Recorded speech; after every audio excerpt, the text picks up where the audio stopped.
వ్యాపించి ఉన్న అచల పరిపూర్ణ పరబ్రహ్మకు నమస్కరిస్తూ, అలాగే ఈ దేహమే దేవాలయం, జీవుడే సనాతన దైవం, ఈ మానవుడే మాధవుడు అనే ఎరుకను నాకు జ్ఞానాన్ని ప్రసాదించిన నా గురుదేవునికి మనసావాచ నమస్కారాలు తెలుపుతూ, అలాగే ఇక్కడ విచ్చేసినటువంటి తత్వదర్శులకు, తత్వార్థులకు, తత్వముముక్షులకు, జిజ్ఞాసులకు, అంటే బ్రహ్మ విద్య పట్ల జిజ్ఞాస ఇష్టం ఉన్న వాళ్ళకి అందరికీ నా హృదయపూర్వక నమస్కారాలు.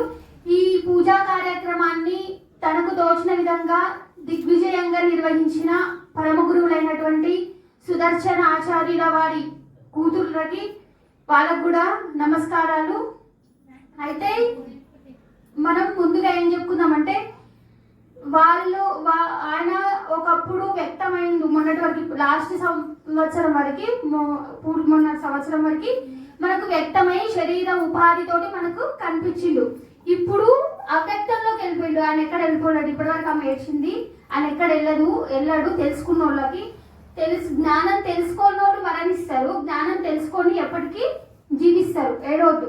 అయితే ఆయన మొన్నటి వరకు శరీరంతో ఉండి మనకు కనిపించిండు. ఇప్పుడు శరీరం వదిలిపోయింది అంతే, ఇది పడిపోయింది. ఆయన ఉన్నాడు, అవ్యక్తంగా ఉన్నాడు, అంటే కనిపించే స్థితిలో ఉన్నాడు. మనకు గాలి కనిపిస్తుందా? ఏం తెలుస్తుంది? స్పర్శ తెలుస్తుంది, ఉన్నట్టు తెలుస్తుంది కదా. గాలి ఇట్లుంటుందని ఎవరైనా చెప్తుండ్రా? స్పర్శతోటే ఎరుగుతున్నాం. అదే విధంగా ఆయన కూడా అవ్యక్తంగా కనిపించిన స్థితిలో ఆయన కూడా పరబ్రహ్మ స్వరూపమై మనల్ని వీక్షిస్తున్నాడు. మనం మాట్లాడుతున్నది, మనం కదులుతున్నామంటే ఆయన ఆ గురు పరబ్రహ్మ చలువ వలనే. అయితే ఈరోజు మనం ఒక విషయం మాట్లాడుకుందాం. ఈ విశ్వ సృష్టి మొత్తం 84 లక్షల జీవరాశులు ఉన్నాయని పెద్దలు చెప్తున్నారు. అవును కదా, 84 లక్షల జీవరాశులు ఉన్నాయి. ఆ 84 లక్షల జీవరాశుల్లో ఒక్కొక్క 84 లక్షలు అన్నప్పుడు ఒక్కొక్క రకానికి కొన్ని కోట్ల జీవులు ఉన్నాయి. మళ్ళీ ఇప్పుడు మనం మనుషులం ఉన్నాం ఒక రకం, చెట్లు ఉన్నాయి ఒక రకం, జంతువులు ఉన్నాయి ఒక రకం, అట్లా ఎన్ని రకాలు ఉన్నాయి? ఈగ, దోమ, పాము, అవన్నీ ఒకసారి ఊహించుకోండి. అన్ని కదా జీవరాశులు, ఒక్కొక్క జాతికి కోటాను కోట్ల జనాభా ఉంది. ఒక దోమలను తీసుకుంటే అవి కోట్లు ఉన్నాయి, ఒక చీమను తీసుకుంటే అవి కోట్లు, లెక్కలు పెట్టేనంట. అంటే ఒక రకానికి చెందిన జీవులు కోటాను కోట్లు ఉన్నాయి. అయినా కానీ పెద్దలంటారు మానవుడే, మానవ జన్మనే ఉత్కృష్టమైనది, గొప్పదైనదని చెప్తున్నారు. ఎందుకు ఈ జీవులన్నీ గొప్పవి కావు? మానవుడు ఒక్కడే ఎందుకు గొప్ప? ఉత్కృష్టత ఎందుకుంది? ముఖ్యమైనది ఎందుకు మానవ జన్మ అని ప్రశ్న వేసుకున్నప్పుడు, మానవ జన్మ ఎందుకు ఉత్తమమైంది అన్నప్పుడు ఒకటి మనం విచారణ చేయాలి. మనన త్రాయితే ఇది మంత్ర అంటారు. మంత్రం అంటే మననం చేసేది, అంటే నెమరేసేది, అంటే మళ్ళీ గుర్తు తెచ్చుకునేది. మానవుడు కూడా తను ప్రారంభ కర్మల వల్ల, మంచి కర్మల వల్ల ఈ జన్మ మనకు వచ్చింది. మనం ఎవరైతే తెలుసుకున్నాము, మనం పరమాత్మని అని తెలుసుకుని పుట్టక ముందు పరమాత్మ అయ్యే ఉన్నాము. పుట్టేటప్పుడు కూడా పరమాత్మ, వచ్చిన తర్వాత నేను పరమాత్మని మర్చిపోయాడు.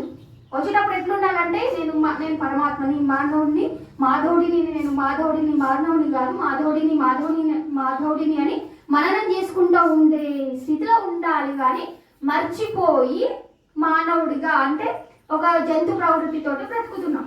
అట్లా మనం ఇన్ని రోజులు 84 లక్షల 83,99,999 ఎత్తొచ్చినాం.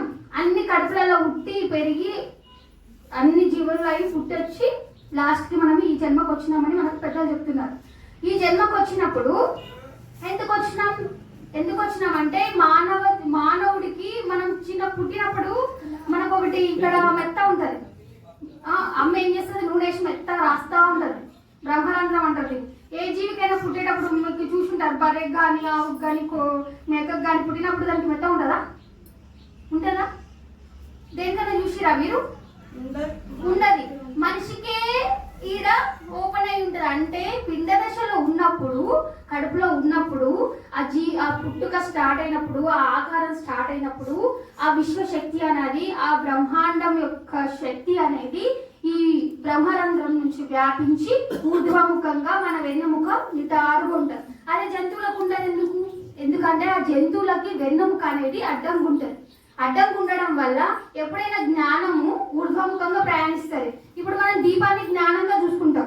జ్ఞానం మనం దీపంని జ్ఞానంగా జ్యోతిగా వర్ణిస్తాం కదా. అలాగే ఇప్పుడు ఈ దీపాన్ని చూసుకున్నప్పుడు ఆ తేజం ఆ కాంతి ఎట్లుంది, ఊర్ధ్వముఖంగానే ఉంది. అంటే పైకి చూస్తుంది, అది పక్కకు చూస్తుంది. దాన్ని దేనితో పోల్చినాం మనం? జ్ఞానంతో పోల్చినాం. అలాగే మన లోపల వెన్నెముక నిటారుగా ఉంటుంది, అంటే ఊర్ధ్వముఖానికి వ్యాపించి ఉంటుంది. మన శరీరము ఇలా నిటారుగా ఉందంటే మన వెన్నుముక నిటారుగా ఉంది. ఆ నిటారుగా ఉన్న వెన్నుముక ద్వారా మనము ఊర్ధ్వంగా ఉన్న పరమాత్మని అందుకుంటాం. అదే జంతువులకి అడ్డకుంటుంది, తిరక్కుంటుంది. అంటే దానికి పరమాత్మను అందుకునే శరీర ధర్మం లేదు. దేవుడు భగవంతుడు ఆ పరమాత్మ సృష్టించింది. ఎందుకంటే ఆ ప్రారంభ కర్మల వల్ల ఆ వాళ్ళు ఏవేవి కర్మలు చేసుకుంటారో ఆ జీవిగా పుట్టింది. పుట్టినప్పుడు దానికి మోక్షాన్ని పొందే అర్హత లేదు. ఎందుకంటే ఇప్పుడు యోగ మార్గం ధ్యాన మార్గం ద్వారా తీసుకున్నప్పుడు ఉచ్ఛ్వాస నిశ్వాస జరుగుతుంటాయి. పూరక కుంభక రేచక. ఆ పూరక కుంభక రేచక దేని ఆధ్వర్యంలో జరుగుతుంది? ఈడ పింగళ శిశుమ్న అంటాం. శిశుమ్న నాడు దేని ఆవరించి ఉంటుంది? వెన్నెముకను ఆవరించి ఉంటుంది. వెన్నెముకకి ఆవరించి సుషుమ్న నాడు ఉంటుంది.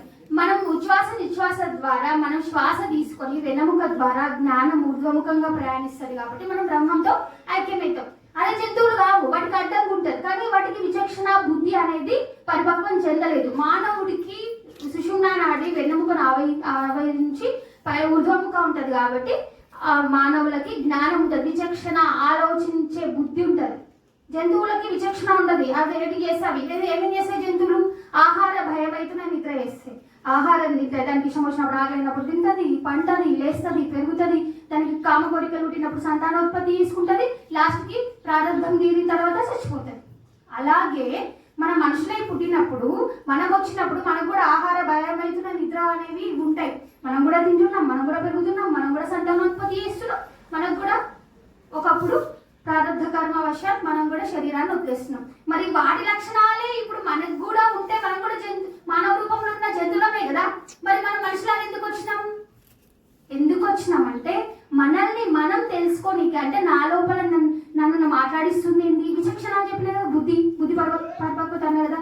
విచక్షణతోటి జంతువులకు విచక్షణ ఉండదు, మానవులకు విచక్షణతోటి నేను లోపల నన్ను మాట్లాడిస్తుంది, నన్ను కదిలిస్తుంది, నేనెవరిని అనే ప్రశ్న వేసుకుని గురువుని ఆశ్రయించి నన్ను నేను తెలుసుకొని, అంటే నేనేంటి, నేను పరబ్రహ్మ స్వరూపమై ఉన్నా, అంతటా వ్యాపించి ఉన్నా అని తెలుసుకొని ఆ విధంగా పరమాత్మలో ఐక్యం అయిపోతే అప్పుడు మానవుడు.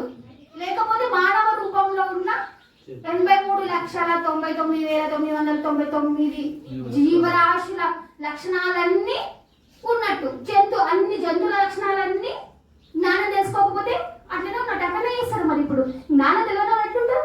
ఒక కుక్కలాగా కొడుతాడు, ఒక గాడిలాగా ఉంటాడు, ఒక పిల్లిలాగా గుంటనక్కలాగా ఉంటాడు. అట్లా అన్ని లక్షణాలు ఉంటాయి. ఈ లక్షణాలన్నీ పోవాలంటే తన నిజస్వరూపం దాన్ని తెలుసుకోవాలి. నేను ఆత్మ ఉన్నా, ఆ ఆత్మే పరమాత్మ ఉంది, అది అంతటా ఉంది అని తెలుసుకోవాలంటే మనం ఏం చేయాలి? ఇప్పుడు అన్ని పుడుతున్నాయి పోతున్నాయి, తెలియకుండా చచ్చిపోతున్నాయి, వస్తున్నాయి పోతున్నాయి. మరి కొంచెం మనకి జ్ఞానం ఇచ్చింది కదా భగవంతుడు. అదే జ్ఞానంతో ఏం చేయాలి? నేను మాట్లాడుతున్నా, ఫస్ట్ పెద్దలు ఏమంటారు? నిన్ను నువ్వు చూసుకోరా ఫస్ట్ అంటారు. నిన్ను నువ్వు చూసుకో అంటే ఏంటి? ఫస్ట్ అన్నిటిని చూస్తున్నా, మీ అందరినీ చూస్తున్నా, నీ నువ్వు చూసుకున్నావరా అంటారు. మళ్ళా అంతే. దానికి అర్థం ఏంటంటే నిన్ను నువ్వు చూసుకోవాలి. అర్థం ఏంటంటే నీ లోపల ఉన్న నిన్ను చూసుకో. నువ్వు ఇప్పుడు పడిపోయింది ఆయన గురువు గారు, మొన్న శరీరం వదిలేసిండు. అయ్యో సుదర్శనాచార్యులు వారు పోయిండ్రు అన్న. ఏడుపోయిండ్రు? శరీరం పోయింది, ఆయన పోలేడు. నేను శరీరాన్ని కాదు, నేను పరమాత్మని తెలుసుకున్నప్పుడే ఈ మనిషి పుట్టుకకు ఒక అర్థం. లేకపోతే అన్ని జంతువులాగా సస్తున్నామా, పుడుతున్నామా, పోతున్నామా? ఈగ దోమలాగానే మనం ఇంత పెద్ద శరీరాన్ని వేసుకొని 6 అడుగులు వేసుకొని శివదోమలాగానే. ఎప్పుడైతే జ్ఞానాన్ని తెలుసుకొని పోతున్నామో, అదే ఈ జ్ఞానాన్ని తెలుసుకొని పుట్టడం ఏం చేసా? మనిషి యొక్క పుట్టడము ఎట్లా మరణించాలో నేర్చుకోవాలి, ఎట్లా శరీరాన్ని వదిలేయాలో నేర్చుకోవాలి. ఓం శ్రీ గురు పరబ్రహ్మణే నమః. అందరూ సాధ్యమైనంత వరకు గురువుని ఆశ్రయించి గురువు చెప్పిన జ్ఞానాన్ని సాధన చేసి మీ గురుకిలకాన్ని పట్టుకొని ముక్తులయ్యి మిమ్మల్ని మీరు తెలుసుకొని ఉపాధి పోయేటప్పుడు కూడా సచ్చేదాకా నిద్ర వచ్చేదాకా మర్చిపోకుండా గురువు ఏం చెప్పిండో అది నిరంతరం ధ్యానం చేస్తూ మిమ్మల్ని మీరు, నన్ను నేను అందరం ఖండ శరీరము అఖండమైన పెద్ద పరమాత్మ ఉంది, దాంట్లో ఐక్యమవుదాం. ఓం శ్రీ గురు పరబ్రహ్మణే నమః. ఓం పూర్ణమద పూర్ణమిదం పూర్ణాత్ పూర్ణముదచ్యతే పూర్ణస్య పూర్ణమాదాయ పూర్ణమేవావశిష్యతే. ఓం శాంతి శాంతి శాంతి. సర్వే జనా సుఖినో భవంతు, సమస్త సన్మంగళాని భవంతు. మహారాజ్ కి జై. అమ్మ ఏమన్నా ఇలా తప్పులు దొరికితే క్షమించండి. సర్వం గుణార్పణం. సద్గురునాథ ప్రభు మహారాజ్కి జై.